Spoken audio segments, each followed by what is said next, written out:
Hello everyone, this is just a quick recap on the bias binding workshop. I just wanted to cover off everything that we talked about and practiced on the sew along. So this is the bias binder foot. You may have one that has like two posts on the side. That's an even cooler one, but I don't have one of those.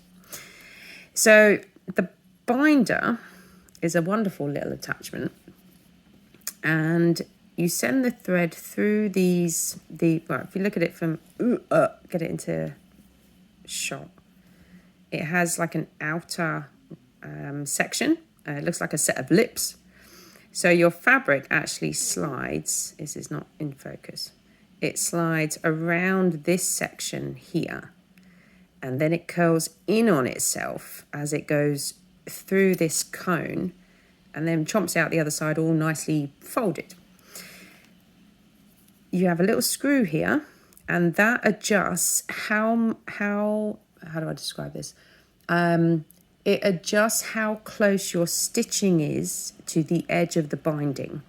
So if you unscrewed this and shunted the whole thing slightly more to the left, then your stitching, and let me just show you on here. You see it on here. The more you adjust this screw and bump your whole cone to the left, the more this stitching is away from your edge. But if you tighten it and slide it more to the right, your stitching, no, I got that wrong, other way around.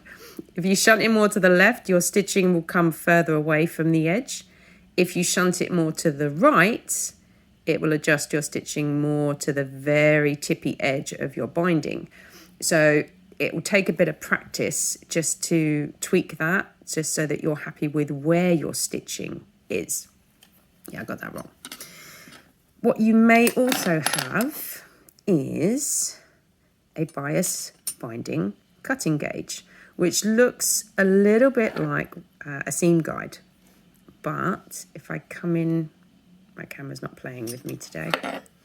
If I flip it over, let's get it the right way around and see if I can get this in the light. Just about. You can see the letter F. There's a B in the middle, and then there's a C.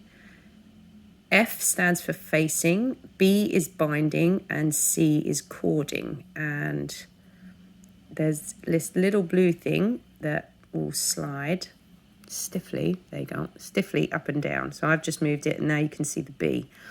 When we were on the workshop, there's quite a few of us that, and I don't have one, quite a few of us that don't have the letters. Instead, they have 1/8 increments. So this guide, if it's set at B, will cut a 7/8 binding strip, which is what you need for this fella. Although this will take up to 1 inch. So if you don't want to muck about cutting 7/8, you can cut a 1 inch. If you buy pre-made binding, which is what I've got, this stuff, and this is just cheap and nasty off Amazon. And if I measure that strip, that is 7/8. So this can go straight through the binding attachment, which is what I'm going to use. But for those of you that do have one of these, it slots into your scissors. And unfortunately, modern fabric scissors, for a lot of us, they don't fit. So I am going to use my little stalk scissors for this. So you hold it so that your lettering is looking towards you, and you slide that in as far as it can go. Now, it might work with your fabric scissors. You just have to wedge it in and try. I'm just going to push that in so it's happy. So now I've got it set up. Sorry, I know it's blurry. I've got it set up to cut. And then if I get a piece of scrap fabric, just to show you. Let me try and do it at this angle. So it slides, I'm sorry if this is blurry, but it slides in up to your marker, and then you can, let's get it going, then it will cut. And as long as you've got a straight line, a straight edge at the beginning, you can just cut. Oh, my needle's stuck. You can just use this to accurately cut, and I'm doing this badly, but you can accurately cut 7/8. And my cork scissors, my stalk scissors aren't that good, but at cutting fabric. But that's what it's cutting for you. Mine's a bit wonky. So if you want to test out that, and you've got a pair of fabric scissors that can go into that tippy point there, you can cut your own binding. I have already cut some. I had to measure and use proper fabric scissors. And I have cut a strip and I've ironed it flat. And then, this is just to show you on camera, I've cut another one and I've just pressed it in half. And then I have some pre-made, pre-folded binding tape. So I'm going to show you how this one works. And there's also a little project you can make as well. So I am using black thread today, but that's because it will show up better on the binding. So a bit like the adjustable hemmer, you just thread that through, thread your top thread through, and load it up to your machine so that that is ready to rock and roll. So I'm going to do this first with, oops, sorry, I wobbled. I'm going to do this first with my flat one, my flat pressed one, just to show you how different types of binding can be sent through the machine, then through the attachment. I'm just going to fold it in half and find my scissors. And you want to cut a point to start you off. Shove those out the way. Now, I tend to struggle with this. I don't know why. I always seem to struggle on camera more than off camera. Although I suppose it doesn't matter if it's off camera. So what I'm going to do is I'm going to poke it through on the wider end of the metal. And I've got just a little pin. I'm going to push the pin in the side, and that's just going to help me feed it through. Oh, look, that worked first time. Feed it through enough so that there is fabric under the needle hole, just to start us off. Put the presser foot down. So if you need to hold it, you can see this all right. I'm going to hold it about this angle. Now, if you had an attachment that had the, like, it looks like extra spool pins sticking off, that actually wraps around the spool pins to hold that in place. If you imagine there was, that's something too sharp.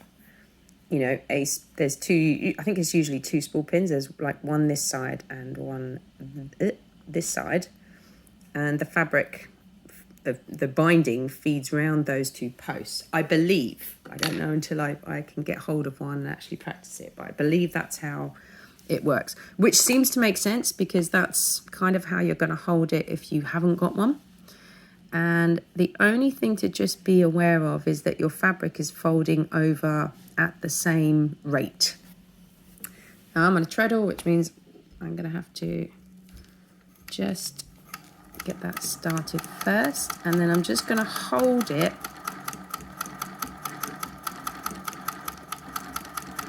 and it's kind of a bit wonky, but that might be because I'm not quite holding it perfect, but let's see how badly that came out.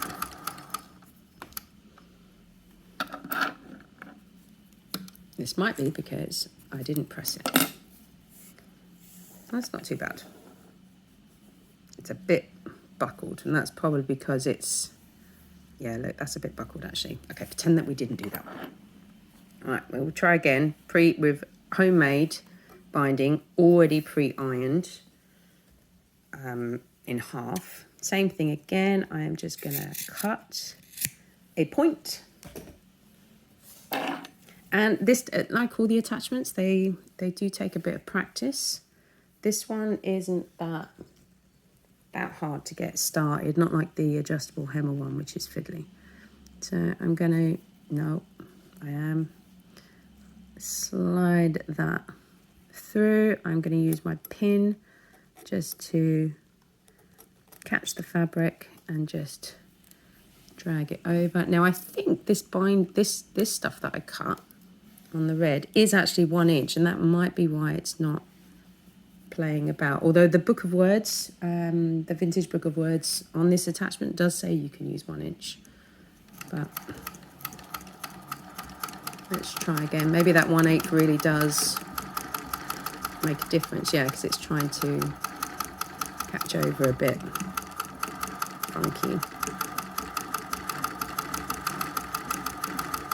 Yeah, that went bad. Okay, I'm quite pleased I did that on camera, because that means that no, do not cut 1 inch, or cut a better 1 inch than me. A 7/8 inch is the perfect amount. So you can see with this one, it's caught okay and it's folded under, but it is, it's a bit buckly. Okay, forget that. Now let me show you with pre-made, pre-pressed, folded in all pretty nicely.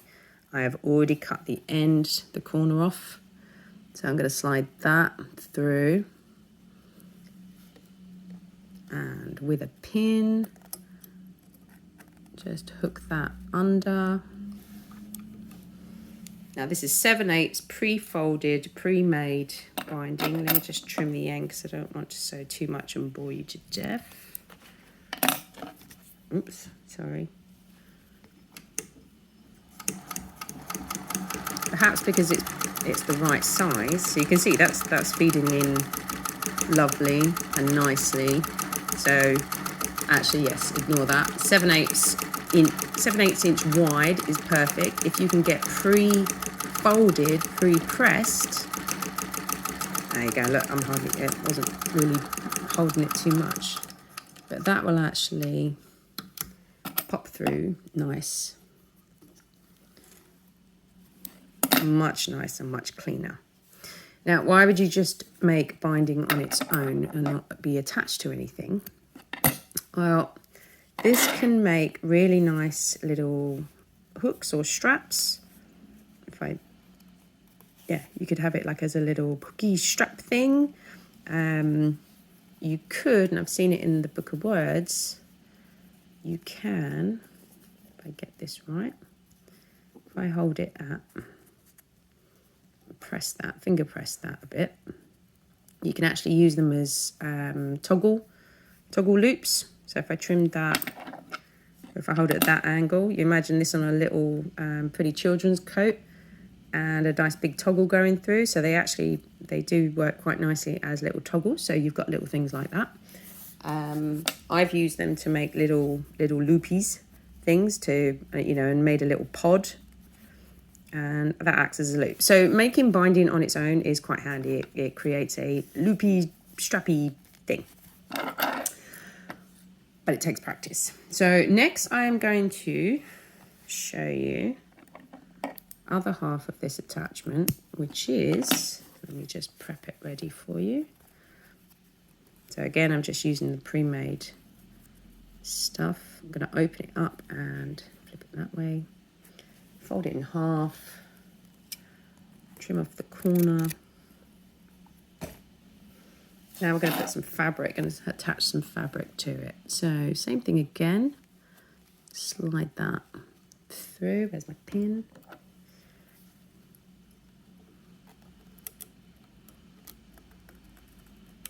And let's just get it started. So this time, put the presser foot down, and I'm just going to do a couple of starting stitches, and I'm just leaving the needle in. Now I'm going to get a piece of fabric, and this is where this metal thing comes in. You may find that yours is at maybe a 45-degree angle or like proper sticky uppy. It could be because it was bent like that on purpose, or it's become bent from just being shoved in an attachment box. You need it kind of not completely horizontal, just, at a slight angle. Because you want it at a slight angle because your fabric leans on this, and by being at a slight angle, it helps to guide that fabric through. So what we want to do is feed this fabric into the center part where those lips were. So I'm just wiggling, and I've just fed that through, And I kind of put my finger on that metal plate. So same thing again, I am now going to start to feed the fabric under and making sure that the fabric is lined up with the with the binding, it doesn't have to be on the bias. And that will start to feed both through and sandwich and stitch at the same time. So let's just pop that out the other end. Now I did that with 2 pieces of fabric. You can't have it too thick, so you couldn't, well, you could try, but I wouldn't put denim through this. But what this has now done is stitch 2 pieces of fabric right in the center of the binding. Now, apparently you can do corners on this. I haven't worked out, I haven't even tried to work it out, so I've just done a straight piece. But this led me to think, ooh, this is really good for bunting. And I have actually used this attachment to attach all of my bias tape, binding tape to bunting in the garden. I think I've already put a photo up for that. So that's what we were going to do, but I'm going to show you a quick and easy method to make to make bunting in a no waste method. So first thing we are going to do is just take this off a minute and just put, so hopefully you've been following along with that, and just put your normal presser foot on. And then if you've cut some squares, oh no, I don't know where I put my squares. I'm gonna have to pause, hang on. I found my square. Okay, so this is, I've just cut a 5-inch square. So this is a no waste, no fabric waste, really simple way of making bunting triangles. So you take your square of fabric and fold it right sides together. So I'm not really doing this on camera properly. So if you fold it right sides together and then do a line of stitching, I'm using just 1/4 inch, and just do a line of stitching all the way down to the point. You can see I did not fold my one properly, but that's okay. I'm not even going to bother reverse stitching with this. Okay, so I've just sewn a triangle. Now, well, it now looks like a triangle. And if I cut my threads. So I've got my triangle now, or my half a square folded. I'm just going to snip off the tippy edge at an angle without cutting the threads. And then once you've done that, fold it right side out. And if you have your iron handy, you can give this a press. I'm just going to get my pokey thing, and you just poke that right out. Sorry, it's because I'm trying to do this through the camera. Try and poke out your corner as close as you can without punching a hole through.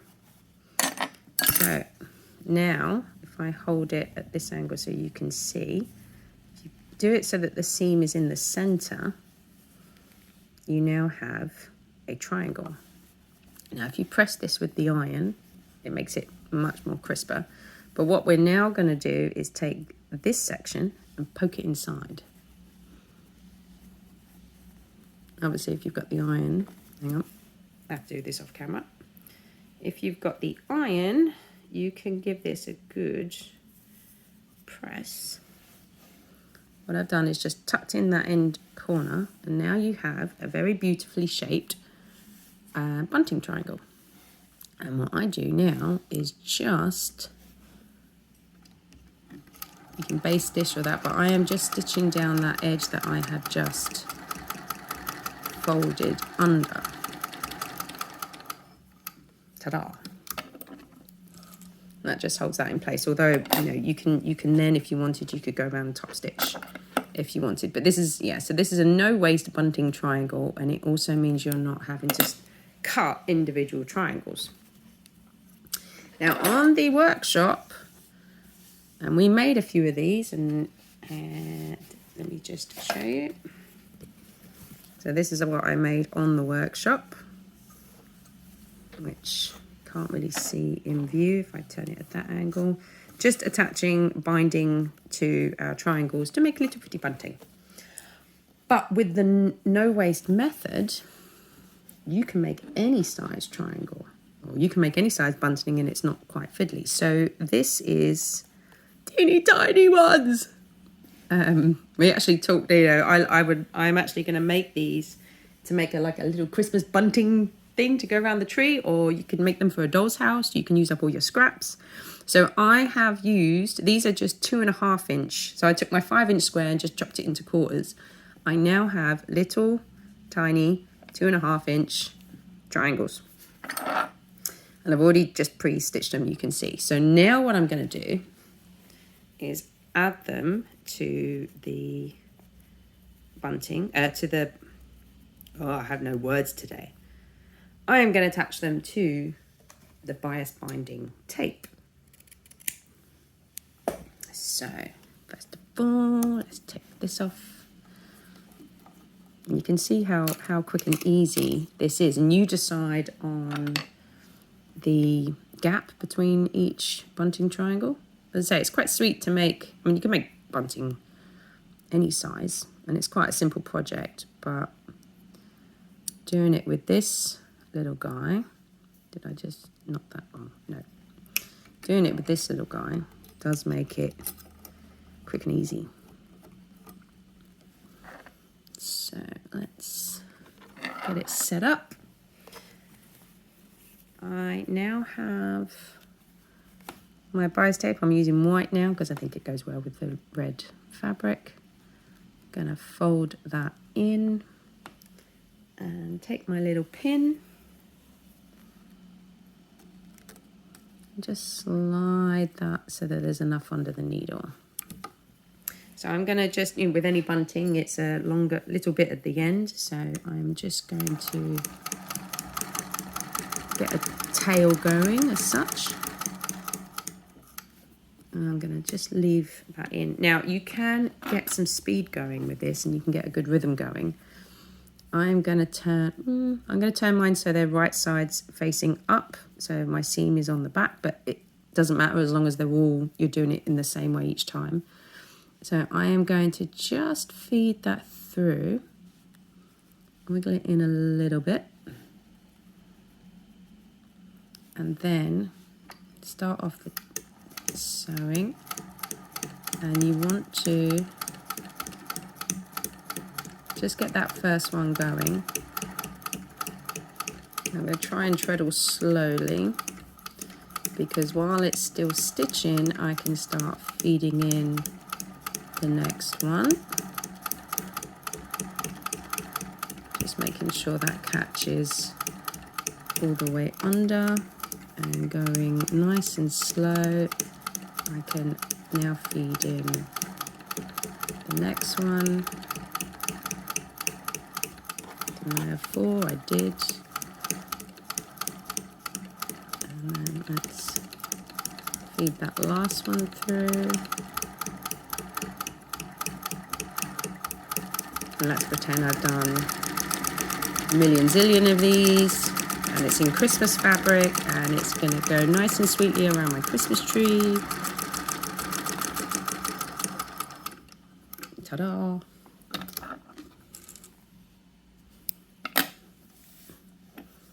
And you have nice little cute triangles. And if I push that back a bit, if not I'll have to take the camera off the mount. There you go. If I do it like that, you have these gorgeous little bunting triangles. And now it takes practice, and it's only bunting, so it doesn't matter if it doesn't catch all the way, but because I pre-stitched the triangle, it helps with making sure that really wedges in and you're not having fabric flapping about. And even on the back, that's not too bad. I've caught every single one. So that's a nice little project if you want to use up scraps and you've got some cheap and nasty binding off of Amazon, or even if you make your own little strips, if you pre-press them, fold them under, it does make it easier to feed through. But you do get to make teeny tiny bunting or massive bunting. Now, the last thing I want to show, the last thing I'm going to attempt on camera, I have not practiced this. I haven't, as you can see, I haven't even cut a circle. But you can do binding on the curve. And I've read, I haven't practiced this, but I have read, and if you've stuck with me so far and didn't get bored with this video, then you can, if you wanted, you can have a go, or at least see me fail at it, which probably will happen. So apparently you can, let me just trim off a bit. You can sew binding on a curve, whether it's a concave or a convex curve, but you can sew a curve with one of these, which is what I'm going to attempt to show you, or give you enough inspiration on how not to do it. So same thing again, although this might be wrong doing it like this, but I'm going to start. I'm not going to worry about finishing off an edge with this. I just want to see if what I've read about this is true. So let me just get some binding started. If I was really sewing on the curve, then I would have started the binding a bit further down on the material. Now, obviously you can't, when it's on the curve, obviously, if I show you like this, you can't get all of this under at any one time because it's on a curve. It's, you know, you're going to be turning it at this angle. But the most important thing is making sure that the fabric is tucked in at the point where it goes in the needle, which means you may be at kind of this sort of angle and it coming off at the side. So that's what I want to try to do on camera, being brave, to see if that works. So I've got like a rugby ball shape. So I'm going to start about let's try about halfway down to start with and see how we get on. So I'm not really going to focus on my binding, because that will just feed in on its own. I'm just going to try and focus on getting the curve right on this binding as a practice go. Let's see what happens. So I'm making sure, there you go, it's, oops, okay. Let's just make sure that that tucks, because you can't really stretch out a curve because a curve is normally on a bias. Now I'm getting to the tippy point of my rugby ball shape, so I am just trying to feed in as much as I can. I'm making sure, I'm trying to make sure that the fabric is in between the sandwich of the binding at the point that it's on the needle. I'm gonna have to stop there because I'm gonna run out. Get my scissors. Now, I've still got binding coming through here, but I'm gonna have to kind of pull it out that way. Scissors. Let's chop it about there. Oops, and pull that back out. Okay, that isn't too bad. You can see if I lie it flat, it's trying to curve, and I think that's because it's on the bias. So I could flatten that out with the iron. Not too sure at the moment, actually. As someone that, if you're practicing this, you might find a good hack for this. Not too sure how I would go about attaching the ends. Because normally if you're doing anything with bias binding tape, you would cut it to the right length and tuck it in on itself or stitch it together before you add it. So, but that's not too bad. So it is possible to do it on a curve, even though it's a bit sticky up. even on that pointier curve, but that's not too bad. I may practice that a bit more. Okay, I hope that helped. If you're watching this tonight, which is Tuesday, July the 4th, we've got our next workshop tomorrow, and our next workshop is this little fella. This is an edge stitcher, but this is another really fun, clever little attachment to have. Yours might have a screw here. Mine doesn't. Mine has like a little poppy thing, but it does mean that mine is so stiff. But yeah, you can see I can slide that about. But your one might have a little screw if it's, I think the older ones have a screw. But that's what we're going to go through tomorrow. Okay, I will see you then.